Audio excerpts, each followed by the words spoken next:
আমরা সবাই সুখ খুঁজি, কিন্তু আসল সুখ কোথায়? টাকায়, গাড়িতে, দুনিয়ার ভোগবিলাসে, নাকি আল্লাহর কাছে ফেরার পথে?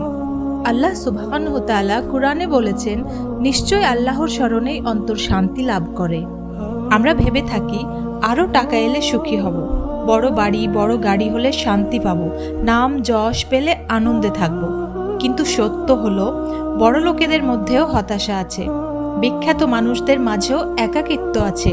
যারা দুনিয়ার সব কিছু পেয়েছে তাদের মধ্যেও কিন্তু অসন্তোষ আছে, কারণ দুনিয়ার সুখ অস্থায়ী, ক্ষণস্থায়ী। আসল প্রশান্তি আসে তখনই যখন আমরা আল্লাহর সাথে সম্পর্ক গড়ি। বুখারী শরীফ হতে বর্ণিত, রাসূলুল্লাহ সাল্লাল্লাহু আলাইহি ওয়াসাল্লাম বলেছেন, এই দুনিয়ায় একজন মুসাফিরের মতো থাকো কিংবা পথিকের মতো। মানে, দুনিয়ার জীবনে আমরা অতিথি, স্থায়ী বাসিন্দা নই।